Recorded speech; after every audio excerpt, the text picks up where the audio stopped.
Act 4, Scene 1. A house in forest with a boiling cauldron.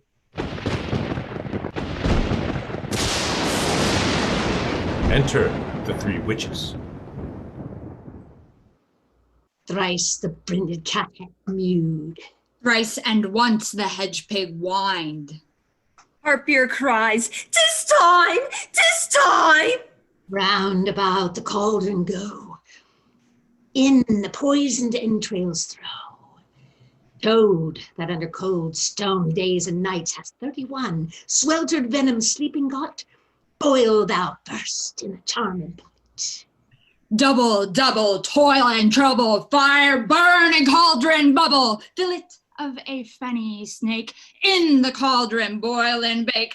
Eye of newt and toe of frog, wool of bat and tongue of dog, adder's fork and blindworm's sting, lizard's leg and howlet's wing, for a charm of powerful trouble, like a hell broth boil and bubble. Double, double, toil and trouble, fire, burn, and cauldron bubble. Scale of dragon, tooth of wolf, witch's mummy, maw and gulf. Of the ravine, salt sea shark, root of hemlock digged in the dark, liver of blaspheming Jew, gall of goat and slips of yew, slivered in the moon's eclipse, nose of Turk and Tartar's lips, finger of birth's strangled babe, ditch delivered by a drab, make the cruel thick and slab, add thereto a tiger's cauldron for the ingredients of our cauldron. Double, double toil and trouble, fire, burn, and cauldron bubble. Cool it with a baboon's blood, then the charm is firm and good. Oh, well done. I commend your pains, and everyone shall share the gains. And now about the cauldron sing like elves and fairies in a ring, enchanting all that you put in. By the pricking of my thumbs, something wicked this way comes. Open locks, whoever knocks. How now, you secret black and midnight hags? What is't you do? A deed without a name. I conjure you, by that which you profess to know, how are you come to know it? Answer me. Though you untie the winds and let them fight against the churches, though the yeasty waves confound and swallow navigation up, though bladed corn be lodged and trees blown down, though castles topple on their warders' heads, though palaces and pyramids do slope their heads to their foundations, though the treasure of nature's Germans tumble altogether, even till destruction sicken. Answer me to what I ask you. Speak. Demand. We'll answer. Say if thou hadst rather hear it from our mouths or from our masters. Well, call him, let me see him. Pour in sow's blood that hath eaten her 9 pharaoh. Grease that's swotting from the murderer's gibbet, throw into the flame. Come high or low, thyself and office deathly show. Tell me, thou unknown power. He knows thy thought. Hear his speech, but say thou not. Macbeth, Macbeth, Macbeth. Beware Macduff. Beware the Thane of Fife. Dismiss me, enough. Whate'er thou art, for thy good caution, thanks. Thou hast harped my fear aright. But one word more. You will not be commanded. Here's another more potent than the first. Macbeth, Macbeth, Macbeth. Had I 3 ears, I'd hear thee. Be bloody, bold, and resolute. Laugh to scorn. The power of man for none of woman born shall harm Macbeth. Then live, Macduff. What need I fear of thee? But yet I'll make assurance double sure and take a bond of fate. thou shalt not live, that I may tell pale-hearted fear it lies, and sleep in spite of thunder.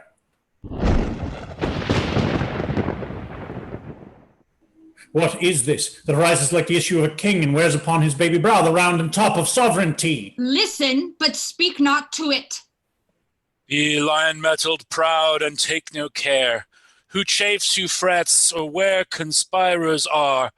Macbeth shall never be vanquished be, until great Birnam Wood to high Dunsinane Hill shall come against him.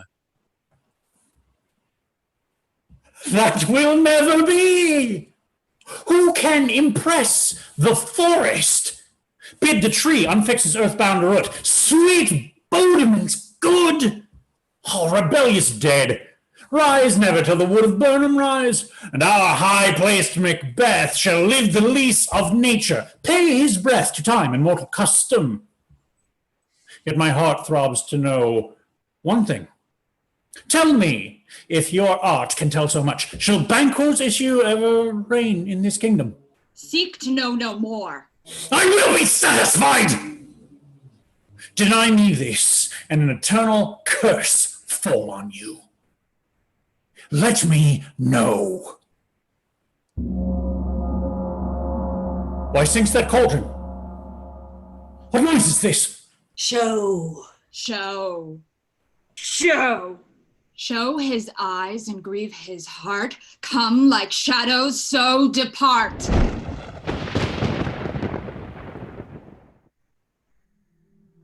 Thou art too like the spirit of Banquo down! Thy crown does sear mine eyeballs, and thy hair.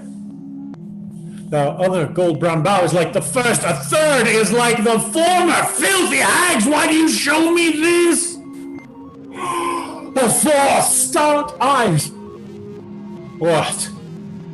Will the line stretch out to the crack of doom? Another yet. A seventh I'll see no more.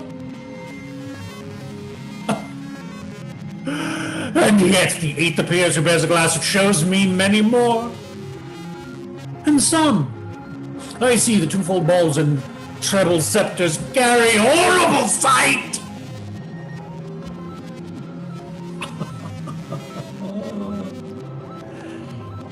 Now I see 'tis true, for the blood-bolted Banquo smiles upon me and points at them for his.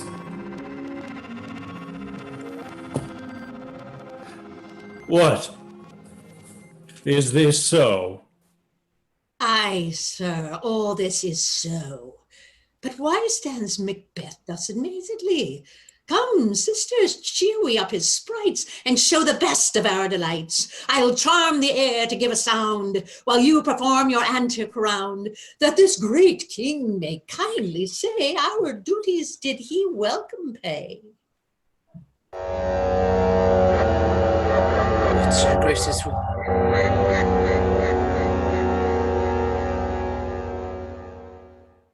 Where are they? Gone. Let this pernicious hour stand I accursed in the calendar. Come in, without there. What's your gracious will? Saw you the weird sisters? No, my lord. Came they not by you? No, indeed, my lord. Infected be the air whereon they ride. Damned all those that trust them. I did hear the galloping of horses. Who was't came by? 'Tis her three, my lord, that bring you word Macduff is fled to England. Fled to England? Aye, my good lord. Time! Thou anticipatest my dread exploits. The flighty purpose never is o'ertook, unless the deed go with it. From this very moment, the very firstlings of my heart shall be the firstlings of my hand. And even now, To crown my thoughts with acts, be it thought and done. The castle of Macduff I will surprise. Seize upon Fife, give to the edge of the sword his wife, his babes, and all unfortunate souls that trace him in his line. No boasting like a fool. This deed I'll do before this purpose cool.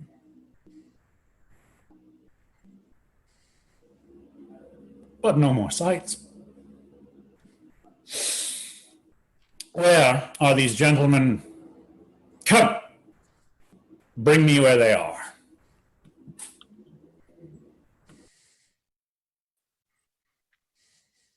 Act 4, Scene 2.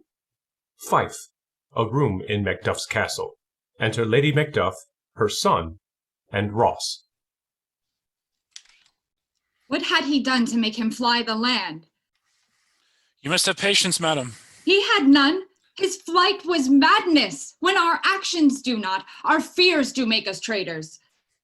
You knew not whether it was his wisdom or his fear. Wisdom, to leave his wife, to leave his babes, his mansion, and his titles in a place from whence himself does fly. He loves us not. He wants the natural touch. For the poor wren, the most diminutive of birds, will fight her young ones in her nest against the owl. All is the fear, and nothing is the love, as little is the wisdom, where the flight so runs against all reason. My dearest coz, I pray you school yourself.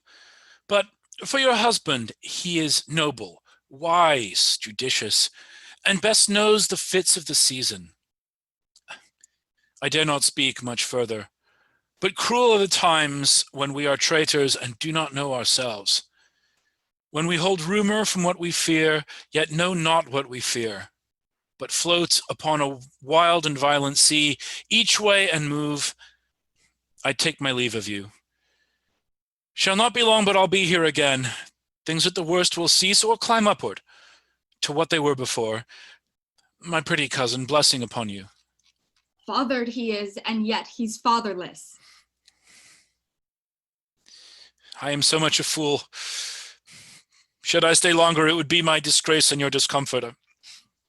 I take my leave at once. Sirrah, your father's dead. Then what will you do now? How will you live? As birds do, mother. What, with worms and flies? With what I get. I mean, and so do they. Poor bird, thou'dst never fear the net nor lime, the pitfall nor the gin. Why should I, mother? Poor birds they are not set for. My father is not dead for all you're saying. Yes, he is dead.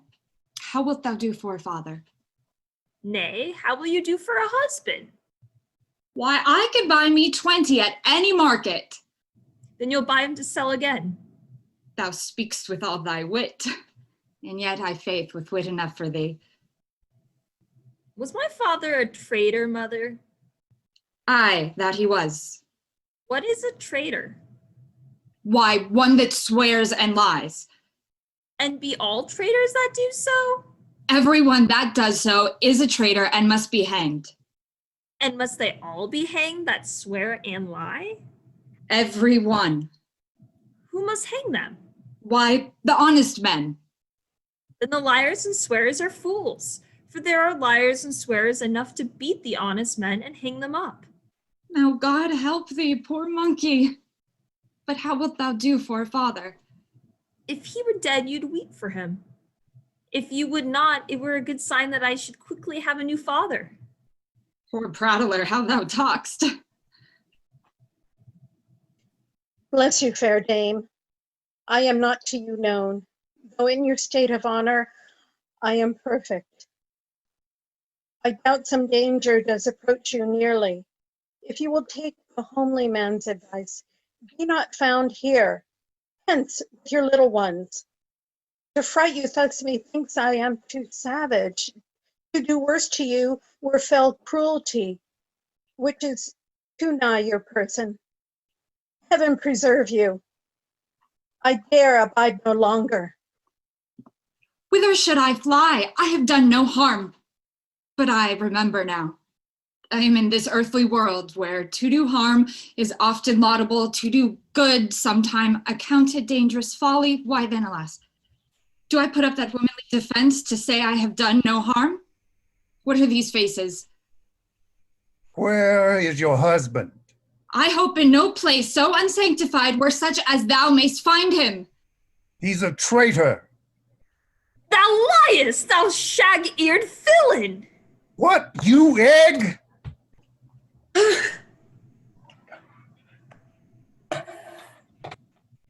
has killed me, mother! Run away, I pray you!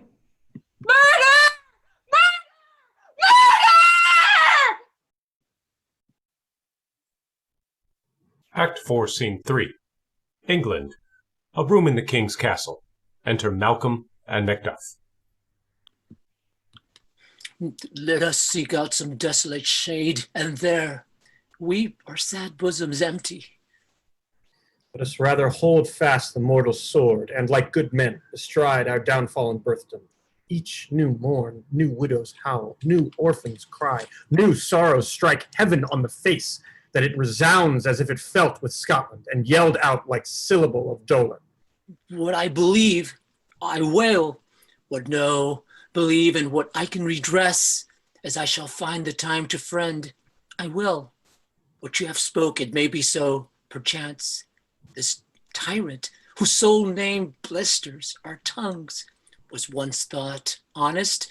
You have loved him well. He hath not touched you yet. I am young, but something you may deserve of him through me, and wisdom to offer up a weak, poor, innocent lamb to appease an angry God. I am not treacherous. But Macbeth is. A good and virtuous nature may recoil in an imperial charge, but I shall crave your pardon. That which you are, my thoughts cannot transpose. Angels are bright still, though the brightest fell, though all things foul would wear the brows of grace, yet grace must still look so. I have lost my hopes. Perchance even there where I find my doubts. Why in that raw nest left you wife and child? Those precious motives, those strong knots of love, without leave taking? I pray you, let not my jealousies be your dishonors, but mine own safeties.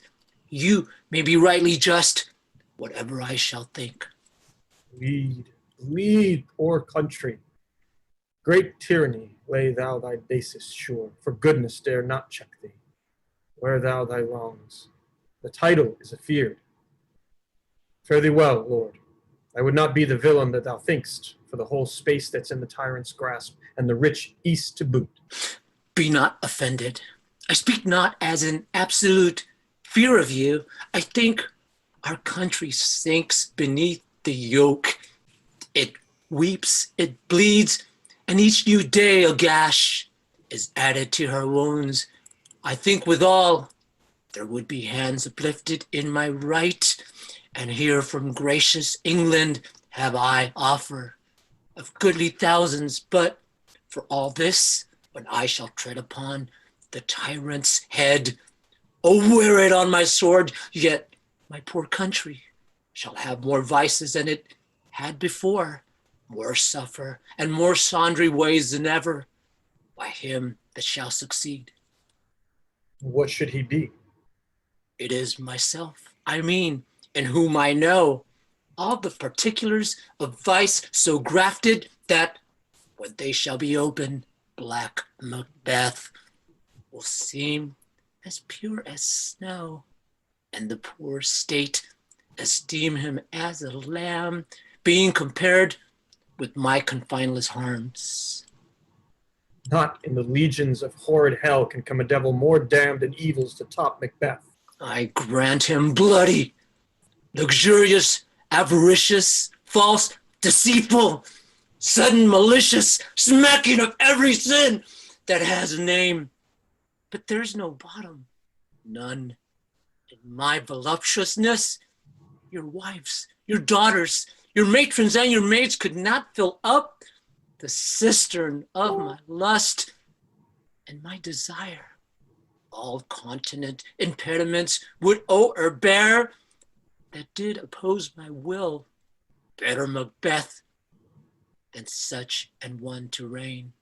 Boundless intemperance in nature is a tyranny. It hath been the untimely emptying of the happy throne and fall of many kings.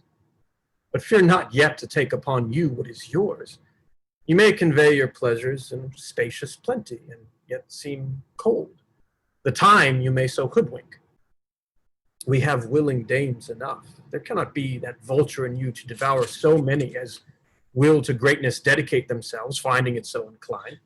With this there grows in my most ill-composed affection such a staunchless avarice that, were I king, I should cut off the nobles for their lands, desire his jewels and this other's house, and my more having would be as a sauce to make me hunger more, that I should forge quarrels unjust against the good and loyal, destroying them for wealth.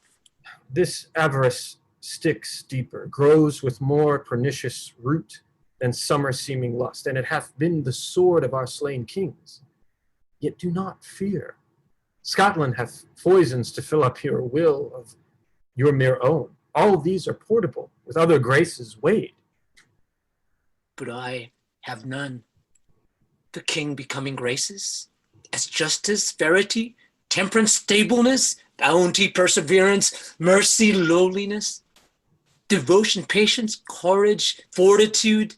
I have no relish of them, but abound in the division of each several crime, acting in many ways. Nay, had I power, I should pour the sweet milk of concord into hell, uproar the universal peace, confound all unity on earth. Scotland, Scotland. If such a one be fit to govern, speak. I am as I have spoken. Fit to govern? No, not to live. Oh, nation miserable, with an untitled tyrant bloody sceptered, when shalt thou see thy wholesome days again, since that the truest issue of thy throne by his own interdiction stands accursed and does blaspheme his breed? Thy royal father was a most sainted king. The queen that bore thee, often upon her knees than on her feet, died every day she lived. Fare thee well. These evils thou repeat'st upon thyself hath banished me from Scotland. O my breast, thy hope ends here. Macduff, this noble passion, child of integrity, hath from my soul wiped the black scruples, reconciled my thoughts to thy good truth and honor. Devilish Macbeth, by many of these strains, hath sought to win me into his power, and modest wisdom plucks me from overcredulous haste, but God above, deal between thee and me, for even now I put myself to thy direction and unspeak my known detraction. Here abjure the taints and blames I laid upon myself, for strangers to my nature I am yet unknown to woman, never was forsworn, scarcely have coveted what was mine own, at no time broke my faith, would not betray the devil to his fellow, and delight no less in truth than life. My first false speaking was this upon myself: what I am truly is thine, and my poor country's to command. Whether indeed before thy here approach, old seaward with 10,000 warlike men, already at a point was setting forth. Now will together, and the chance of goodness be like our warranted quarrel. Why are you silent? Such welcome and unwelcome things at once, 'tis hard to reconcile. Well, more anon. Comes the king forth, I pray you? Aye, sir. There are a crew of wretched souls that stay his cure. Their malady convinces the great essay of art, but at his touch, such sanctity hath heaven given his hand. They presently amend. I thank you, doctor. What's the disease he means? 'Tis called the evil, a most miraculous work in this good king, which often since my here remain in England, I have seen him do, how he solicits heaven, himself best knows, but strangely visited people, all swollen and ulcerous, pitiful to the eye. The mere despair of surgery he cures, hanging a golden stamp about their necks, put on with holy prayers, and 'tis spoken to the succeeding royalty he leaves the healing benediction.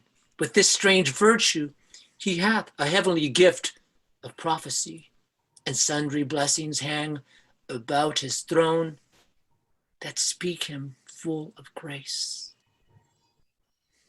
Oh, see, who comes here? My countryman, but yet I know him not. My ever gentle cousin, welcome hither. I know him now. Good God, betimes remove the means that make us strangers. Sir, amen. Stands Scotland where it did? Alas, poor country, almost afraid to know itself.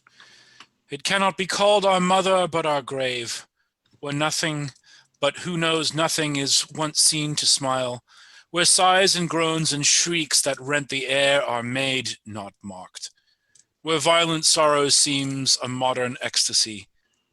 The dead man's knell is there scarce asked for who, and good men's lives expire before the flowers in their caps, dying or ere they sicken. Oh, relation too nice and yet too true. What's the grief? That of an hour's age doth hiss the speaker. Each minute teems a new one. How does my wife? Why, well. And all my children? Well, too. The tyrant has not battered at their peace? No, they were well at peace when I did leave them. Be not a niggard of your speech. How goest? When I came hither to transport the tidings, which I have heavenly borne, there ran a rumor of many worthy fellows that were out, which was to my belief witnessed the rather for that I saw the tyrant's power afoot. Now is the time of help. Your eye in Scotland would create soldiers, make our women fight to doff their dire distresses. Be it their comfort, we are coming thither. Gracious England hath, let us good seaward, and 10,000 men, an older and a better soldier none, that Christendom gives out. Would I could answer this comfort with the like, but I have words that would be howled out in the desert air, where hearing should not latch them. What concern they? The general cause, or is it a fee grief due to some single breast? No mind's this honest, but in it shares some woe, though the main part pertains to you alone. If it be mine, keep it not from me. Quickly, let me have it. Let not your ears despise my tongue forever, which shall possess them with the heaviest sound that they have ever yet heard. I guess at it. Your castle is surprised. Your wife and babes savagely slaughtered. To relate the matter, we're on the quarry of these murdered deer to add the death of you. Merciful heaven, what man never pull your hat upon your brows, give sorrow words, the grief that does not speak, whispers the overfraught heart, and bids it break. My children too? Wife, children, servants, all that could be found. And I must be from thence? My wife killed too? I have said. Be comforted. Let us make medicines from our great revenge to cure this deadly grief. He has no children. All, my pretty ones? Did you say all? Oh, hell kite. All? What, all my pretty chickens and their dam at one fell swoop? Dispute it like a man! I shall do so. But I must also feel it as a man. I cannot but remember such things were most precious to me. Did heaven look on and would not take their part? Sinful Macduff. They were all struck for thee. Not that I am, not for their own demerits, but for mine. Fell slaughter on their souls. Heaven rest them now. Be this the whetstone of your sword. Let grief convert to anger. Blunt, not the heart. Enrage it. Oh, I could play the woman with mine eyes and braggart with my tongue. But, gentle heavens, cut short all intermission. Front to front, bring thou this fiend of Scotland and myself. Within my sword's length set him. If he scape, heaven forgive him too. This tune goes manly. Come, go we to the king. Our power is ready. Our lack is nothing but our leave. Macbeth is ripe for shaking, and the powers above put on their instruments. Receive what cheer you may. The night is long that never finds the day.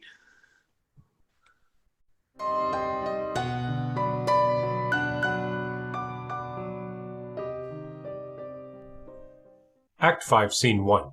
Scotland. A room in Dunsinane Castle. Enter a doctor of physic and a waiting gentlewoman. I have 2 nights' watch with you, but can perceive no truth in your report. When was it she last walked? Since His Majesty went to the field, I have seen her rise from her bed, throw her nightgown upon her, unlock her closet, take forth paper, fold it, write upon it, read it, afterwards seal it, and again return to bed. Yet all this while in the most fast sleep. A great perturbation in nature, to receive at once the benefit of sleep and do the effects of watching. In this slumbery agitation, besides her walking and other actual performances, what at any time have you heard her say? That, sir, which I will not report after her. You may to me, and it's most meet you should. Neither to you nor anyone, having no witness to confirm my speech. Lo, you, here she comes.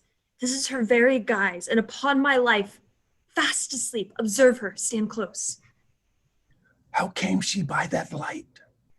Why, it stood by her. She has light by her continually. 'Tis her command. You see her eyes are open? Aye, but their sense are shut. What is it she does now? Look how she rubs her hands. It is an accustomed action with her to seem thus washing her hands. I have known her continue this in a quarter of an hour. Yet here's a spot. Hark, she speaks. I will sit down what comes from her to satisfy my remembrance the more strongly. Out, out, damn spot out, I say. 1, 2. Why then, 'tis time to do it. Hell is murky. Fie, my lord, fie, a soldier and afeard? What need we fear who knows it when none can call our power to account? Yet who would have thought the old man to have so much blood in him? Do you mark that? Ain't a five had a wife. Where is she now?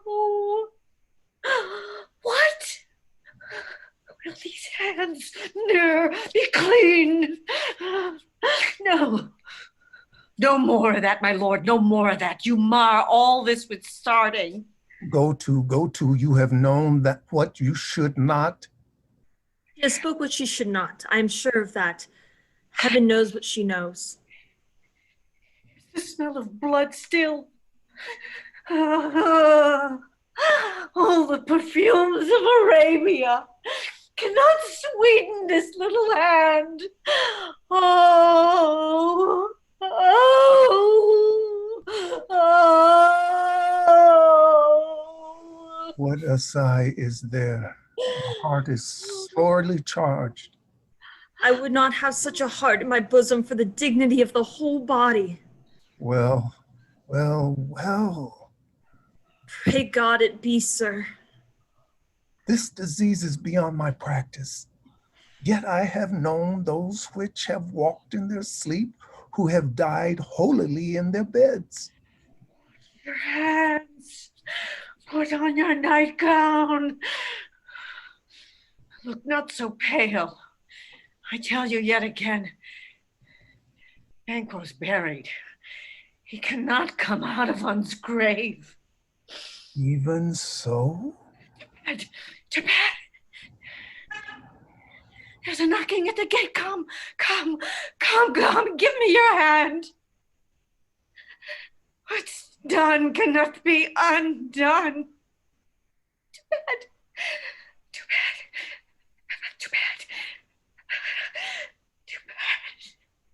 Will she go now to bed? Directly. Foul whisperings are abroad. Unnatural deeds do breed unnatural troubles. Infected minds to their deaf pillows will discharge their secrets. More needs she the divine than the physician. God forgive us all. Look after her. Remove from her the means of all annoyance, and still keep eyes upon her. So, good night. My mind she has made it, and amazed my sight. I think but dare not speak. Good night, good doctor.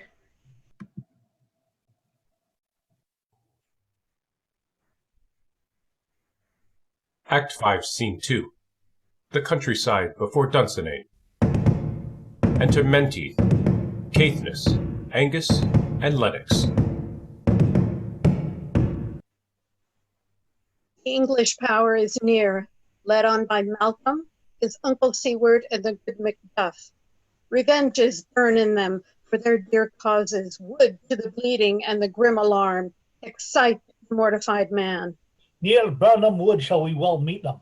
That way are they coming. Who knows if Donald Bain be with his brother? For certain, sir, he is not. I have a file of all the gentry. There is Seward's son, and many unrough youths that even now protest their first of manhood. What does the tyrant? Great Dunsinane is strongly fortifies. Some say he's mad, others that lesser hate him do call it valiant fury. But for certain he cannot buckle his distempered cause within the belt of rule. Now does he feel his secret murder sticking on his hands. How minutely revolts upbraid his faith breach. Those he commands move only in command, nothing in love. Now does he feel his title hang loose about him like a giant's robe upon a dwarfish thief. Who then shall blame his pestered senses to recoil and start, when all that is within him does condemn itself for being there? Well, march we on to give obedience where 'tis truly owed. Meet we the medicine of the sickly wheel, and with him pour we in our country's purge each drop of us. Or so much as it needs, to do the sovereign flower and drown the weeds. Make we our march towards Burnham.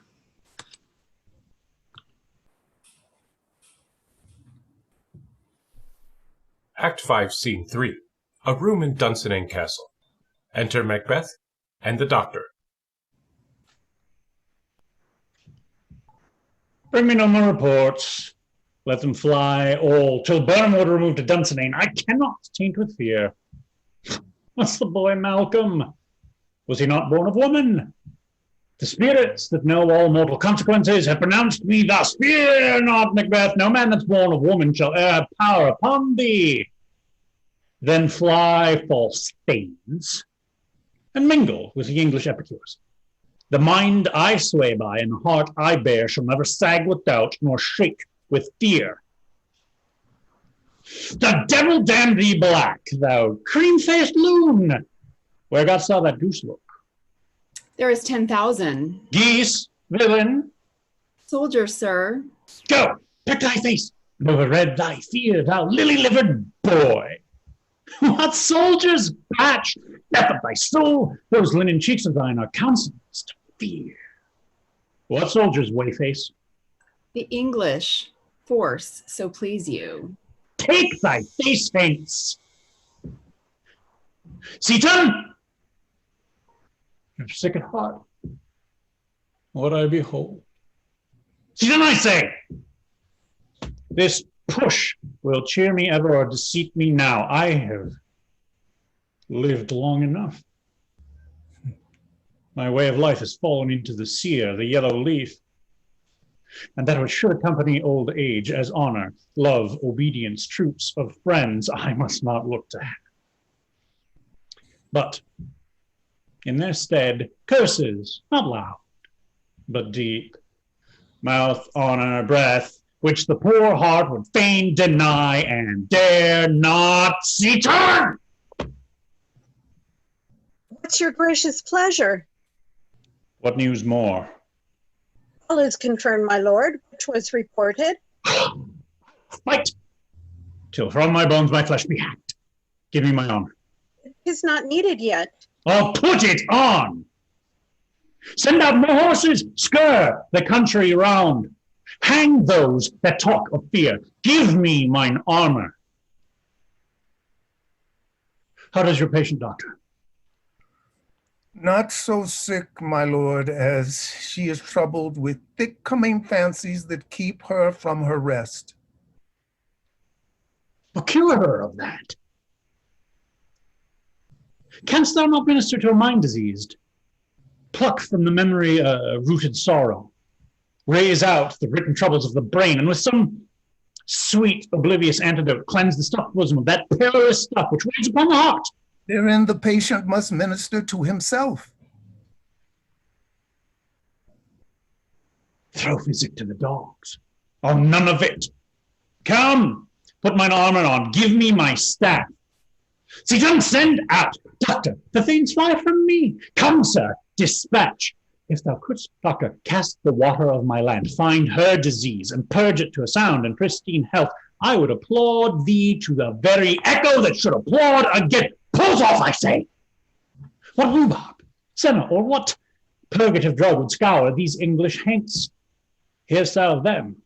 Aye, my good lord, your royal preparation makes us hear something. Drinks after me. I will not be afraid of death and bane, till Burnham Forest come to Dunsinane. Were I from Dunsinane away and clear, profit again should hardly draw me here.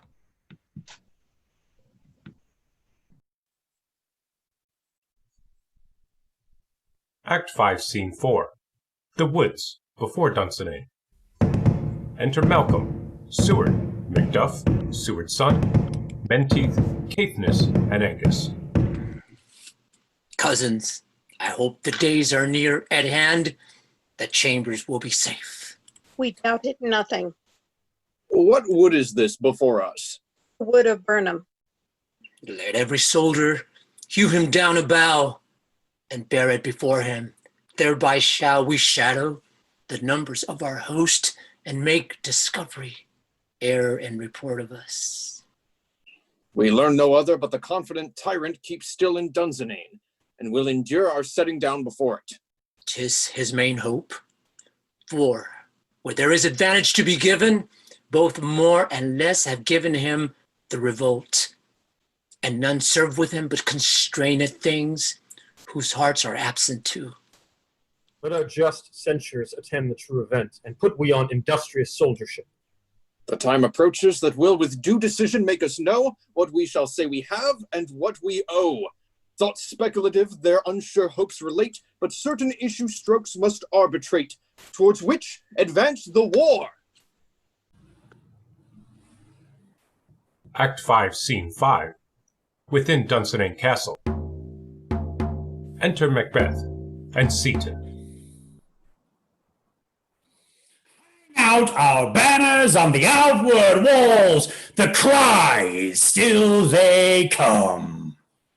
Our castle's strength will laugh a siege to scorn. Here, let them lie till famine and the ague eat them up. Were they not forced with those that should be ours, we might have met them dareful, beard to beard, and beat them backward home.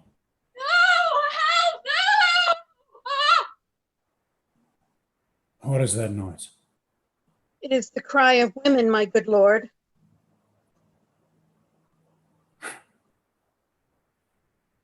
I have almost forgot the taste of fears. The time has been my senses would have cooled to hear a night shriek, and my fell of hair would at a dismal treatise rouse and stir as life were in. I have supped full with horrors. Direness familiar to my slaughterous thoughts cannot once start me. Wherefore was that cry?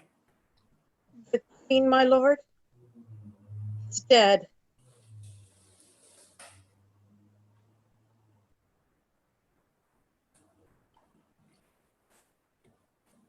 She should have died hereafter. There would have been a time for such a word. Tomorrow. And tomorrow. And tomorrow creeps in this petty pace from day to day to the last syllable of recorded time. And all our yesterdays have lighted fools the way to dusty death.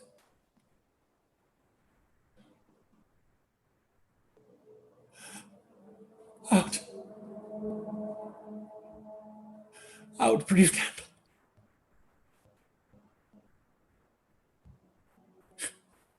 Life's but a walking shadow.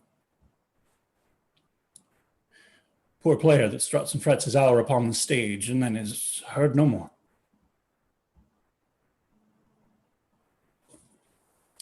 It is a tale told by an idiot, full of sound and fury.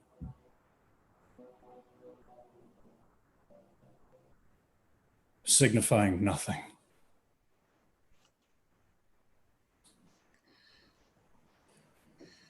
Thou canst use thy tongue, thy story quickly. Gracious my lord, I should report that which I say I saw, but I do not know how to do it. Well, say, sir.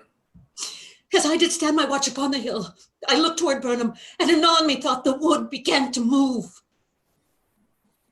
Liar and slave! Let me endure your wrath if it be not so. Within this 3 mile you may see it coming. I say a moving grove. If thou speak'st false, upon the next tree shalt thou hang alive till famine cling thee. If thy speech be sooth, I care not if thou dost as much for me. I pull in resolution and begin to doubt the equivocation of the fiend that lies like truth. Oh, fear not till Burnham Wood do come to Dunsinane. And now a wood comes toward Dunsinane. Arm! Arm and out! If this which he vouches does appear, there is nor flying hence nor tarrying here.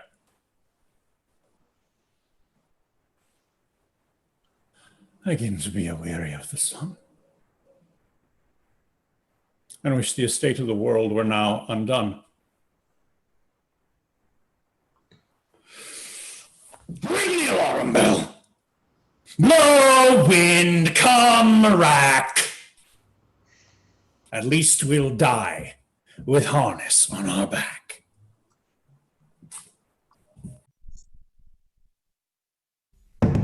Act 5, Scene 6. A field before Dunsinane Castle. Enter Malcolm, Seward, Macduff, and their army following carrying tree boughs. Now, you're near enough. Your leafy screens throw down and show like those you are. You, worthy uncle, shall with my cousin, your right noble son, lead our first battle. Worthy Macduff and we shall take upon us what else remains to do, according to our order. Fare you well. Do we but find the tyrant's power tonight? Let us be beaten if we cannot fight. Make all our trumpets speak. Give them all breath, those clamorous harbingers of blood and death.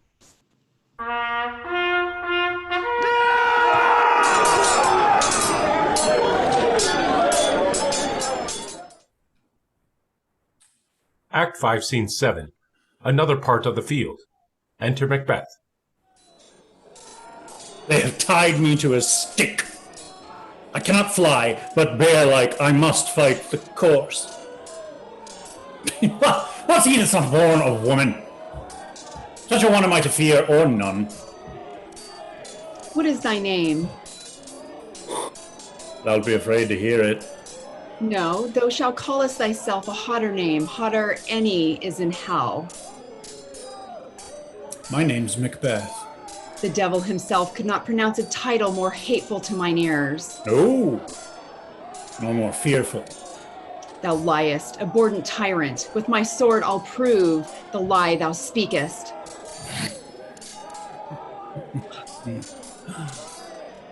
Thou wast born of woman. But swords I smile at, weapons laugh to scorn, brandished by man that's of a woman born. That way the noise is. Tyrant, show thy face! If thou beest slain, and with no stroke of mine, my wife and children's ghosts will haunt me still. I cannot strike at wretched kerns, whose arms are hired to bear their staves. Either thou, Macbeth, or else my sword with an unbattered edge I sheath again undeeded.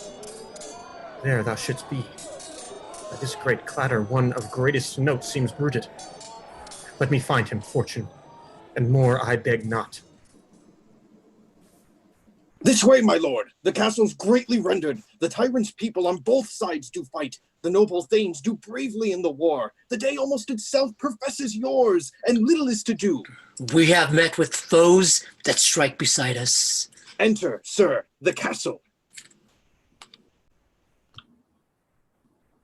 Act 5, Scene 8. Another part of the field. Enter Macbeth. Why should I play the Roman fool and die on mine own sword?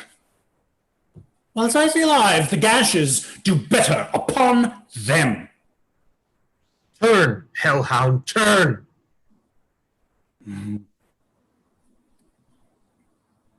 Of all men else I have avoided thee, but get thee back. My soul is too much charged with blood of thine already. I have no words.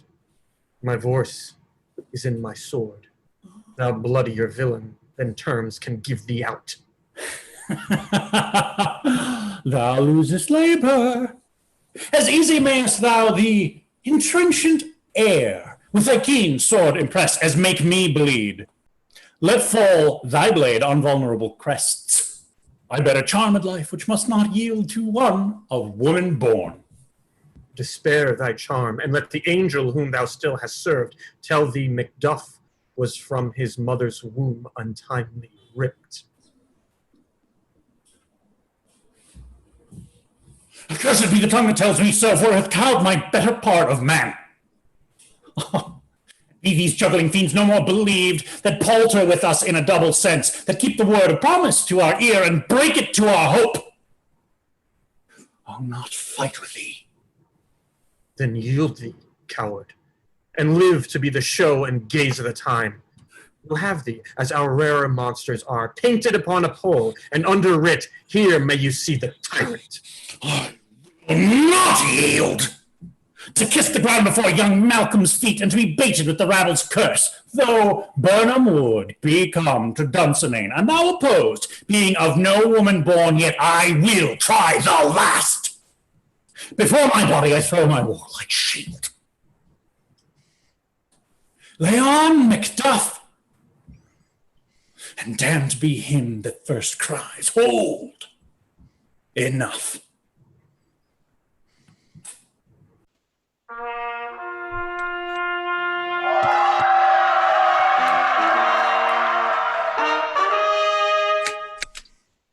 I would the friends we miss were safe arrived. Some must go off, and yet by these I see so great a day as this is cheaply bought. Macduff is missing, and your noble son. Your son, my lord, has paid a soldier's debt. He only lived but till he was a man. The which no sooner had his prowess confirmed in the unshrinking station where he fought, but like a man he died. Then he is dead. Aye, and brought off the field. Your cause of sorrow must not be measured by his worth, for then it hath no end. Had he his hurt before? Aye, on the front. Why then, God's soldier be he. Had I as many sons as I have hairs, I would not wish them to a fairer death, and so his knell is knolled. He's worth more sorrow, and that I'll spend for him. He's worth no more. They say he parted well and paid his score, and so God be with him. Here comes newer comfort. Hail, king, for so thou art. Behold where stands the usurper's cursed head. The time is free. I see thee compassed with thy kingdom's pearl, that speak my salutation in their minds, whose voices I desire aloud with mine. Hail, King of Scotland! Hail, King of Scotland!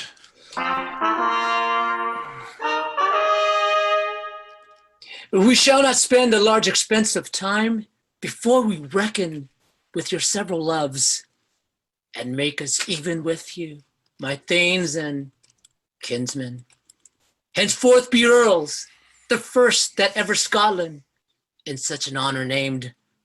What's more to do, which would be planted newly with the time, as calling home our exiled friends abroad that fled the snares of watchful tyranny, producing forth the cruel ministers of this dead butcher and his fiend-like queen, who asked his thought by self and violent hands, took off her life. This, and what needful else that calls upon us by the grace of grace, we will perform in measure, time, and place. So thanks to all at once and to each one whom we invite to see us crowned at Scone.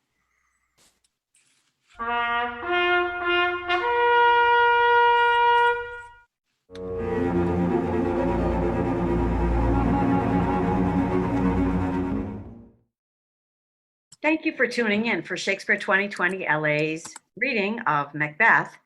Let's welcome back our players. Jason Rennie, Christopher Carbo, Taylor Marr, Sasha Venn, Megan Wells, Pamela Roylance, Ron Dorn, J.D. Mata, Chris Klein, Richard Connolly, Kay Nicholson, Elizabeth Juvenal, and John Eddings. And I'm Mary Carrig. Please join us next week for Troilus and Cressida. Good night.